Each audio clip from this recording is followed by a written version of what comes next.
What started as a routine promotional interview quickly spiraled into one of television's most explosive confrontations when Denzel Washington walked off Stephen Colbert's show after being ambushed with accusations about faith and politics, leaving audiences stunned and the internet in chaos. As the Ed Sullivan Theater buzzed with its usual pre-show energy while audience members filed into their seats expecting nothing more than another charming celebrity appearance. Washington had come to promote his latest directorial effort, a drama exploring themes of redemption and second chances that was already earning critical acclaim and Oscar buzz, making the show an essential stop on his tour. But behind-the-scenes tension was mounting as sources revealed Colbert's writing team had spent the afternoon preparing pointed gotcha questions designed to corner Washington on his Christian faith and conservative social views, with a host reportedly telling producers he wanted to challenge the narrative Washington had been presenting elsewhere. As a familiar theme played and Colbert delivered his monologue, nothing seemed amiss. The audience laughed at his political jokes, applauded in rhythm, and settled in for what they assumed would be another typical late-night broadcast. But Washington's publicist grew uneasy listening to the rehearsed questions backstage. When Colbert introduced his guest, the applause was thunderous as Washington walked out with dignity and his trademark smile, shaking hands before taking a seat. And for a few minutes everything unfolded normally with light banter about the film, jokes about his work ethic, and an easy rhythm that made for good TV. Then Colbert leaned back, smile not quite reaching his eyes, and shifted the tone by asking how Washington's personal beliefs influenced his approach to the story, prompting a thoughtful answer about faith, offering a framework for forgiveness and redemption, a response the audience appreciated but Colbert found too diplomatic. Pushing further, the host pressed him on whether there was irony in Hollywood actors promoting moral values, which drew visible confusion from Washington and tension from his publicist. Washington carefully replied that he was simply being authentic, not preaching. But Colbert seized the moment and questioned his silence on issues like marriage equality, women's reproductive rights, and religion and government, suggesting he wanted the moral authority of faith without the accountability of political positions. The studio fell unusually quiet as Washington tightened his jaw but calmly insisted his faith teaches love, dignity, hard work, and family care, and that he was not asking anyone to live by his beliefs. But Colbert refused to relent, pressing again about church sermons and implying that silence itself was political stance. Washington's expression hardened as he asked if the interview was really about his film or just a setup for a viral political moment, which drew nervous laughter from the audience sensing the shift, while Colbert doubled down, saying he wanted an honest conversation about issues that matter in a time when democracy, women's rights, and LGBTQ+ protections were under attack, and suggesting that Washington's silence raised questions. With the tension palpable, producers in the booth exchanged worried looks while Washington's publicist edged closer with a phone, and for the first time Washington's voice rose slightly as he pushed back, saying he had never claimed moral authority over anyone, his composure giving way to visible frustration that would soon escalate into him walking off a set. Washington leaned forward, his voice steady but his frustration finally surfacing. "I share my experiences. I talk about what's gotten me through difficult times, and I try to make movies that mean something. But you're sitting here trying to force me into political boxes so you can what? Score points with your audience? Get a viral clip on social media." Colbert's carefully maintained composure began to slip, his tone turning sharper as he shot back. "I'm trying to hold you accountable for the influence you have when you talk about faith and values but won't take a stand on the most important moral issues of our time. What message does that send?" Washington's reply came with an edge that made several audience members shift uncomfortably in their seats. The message it sends is that maybe, just maybe, a person's relationship with God and their understanding of right and wrong doesn't have to fit into your political categories. Maybe some of us believe that treating people with respect and dignity matters more than checking ideological boxes for late-night television hosts. The studio responded with uneven applause, some clapping hard while others sat in stunned silence, unsure if they were witnessing brilliance or disaster. Colbert's face flushed crimson as he pressed. "So, you're saying that staying neutral on civil rights issues is treating people with respect?" That was a breaking point. Washington stood abruptly, composure cracking, and fired back. "I'm saying ambushing a guest who came here in good faith to talk about their work, forcing them into political positions they never agreed to discuss, and then lecturing them about moral responsibility is not respect." The audience gasped audibly, the interview now a full-blown confrontation, and Colbert, Realizing he'd pushed too far but too prideful to retreat, barked, "Sit down. Denzel, we're having a conversation." This is exactly the kind of deflection I'm talking about. When pressed on real issues, you make it about me instead of substance. Washington remained standing, his 6-foot frame towering over the host, his presence dominating the stage and making Colbert look small behind his desk. "The substance?" Washington said coldly. "The substance is that you invited me here under false pretenses. You told my team this was about the film. Instead, you're trying to turn me into your political punching bag." Colbert's tone shifted to a biting condescension, his voice like ice. "Oh, come on. You're a public figure worth hundreds of millions. You can handle tough questions, unless your faith only works when everyone's being nice to you." The jab hit its mark, and Washington's eyes flashed with danger. "My faith? You want to talk about my faith? My faith taught me to turn the other cheek, Stephen, but it also taught me not to cast pearls before swine." The words struck like a physical blow. Colbert's face drained from red to white, his jaw hanging open as the audience erupted with gasps, awkward applause, and audible disbelief. "Did you just call me a swine on my own show?" Colbert hissed, gripping his cue card with trembling hands. Washington's voice cut through the noise with a chilling steadiness. "I called it like I see it. You sit safe behind a desk tearing down a man's character for entertainment. What would you call that?" Chaos erupted in the control room as producers signaled frantically to cut to commercial, but Colbert waved them off, too consumed by ego to back down, spitting, "I'll call it journalism. I'll call it holding powerful people accountable.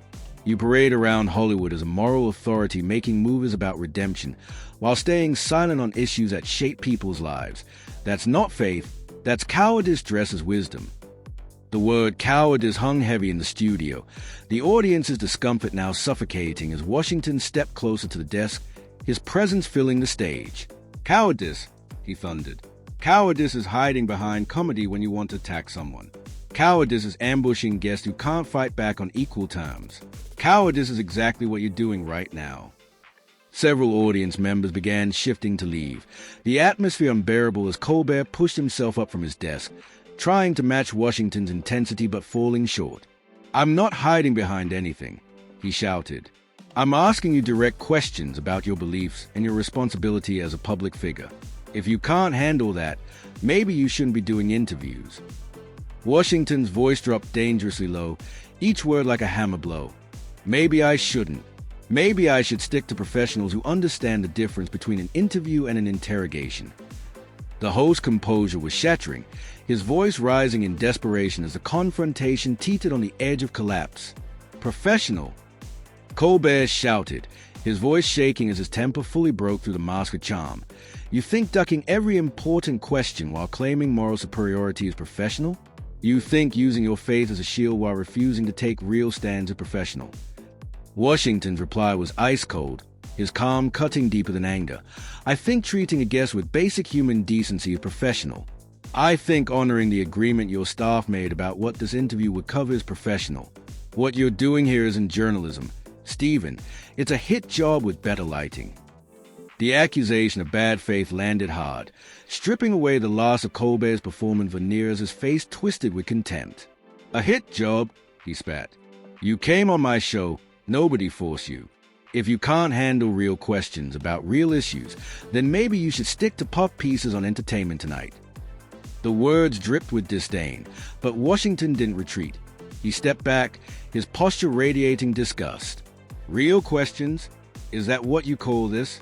15 minutes of trying to trap me into political statements that have nothing to do with why I'm here, questioning my faith, my integrity, my character, all while hiding behind his pretense of being some crusading journalist." Colbert was unraveling now, his voice cracking as he barked. "I'm not hiding behind anything. I'm trying to get honest answers from someone who's made a career out of playing both sides. You want the respect of a moral voice, but you don't want the heat that comes with actually having positions." The studio was silent except for the hum of the cameras, the tension so thick it seemed to press down on the audience as Washington scanned their stunned faces before fixing Colbert with something close to pity. "You know what, Stephen? You're right about one thing. I do want respect. But the difference between us is that I try to earn it through my work, through how I treat people, through the example I set. You seem to think you can demand it while tearing others down." Colbert's voice was trembling now, his professionalism shattered. "Don't you dare lecture me about respect. You've been condescending since you walked out here, acting like you're above it all, like you're too good for real questions." Washington shook his head slowly, with weary finality. "The only thing I'm too good for is this ambush, this performance, this attempt to use me for your political theater. I came here to talk about a film that means something to me, and you've turned it into whatever this is." Colbert lashed back desperately. "This is accountability. This is what happens when you try to have it both ways. You can't claim to be a moral leader while staying silent on every issue that matters." Washington's eyes flashed as he snapped. "Moral leader? I never claimed to be anybody's leader. I'm an actor and a director who happens to have faith. But you've decided that's not enough. You decided I need to be your political puppet or your villain. Well, I'm neither." The confrontation had hit a fever pitch, both men's voices echoing through the studio. Colbert realizing he was losing control of his own stage and making one last desperate swing. "Fine. Walk away. Prove my point. Show everyone what happens when someone with real questions corners you. Run back to your safe spaces and your softball interviews." Washington paused, his hand on the back of his chair, the insult hanging in the air like a day. For a moment it seemed he might snap back with equal venom. But instead he straightened his jacket and spoke with devastating calm, turning not to Colbert but to the camera.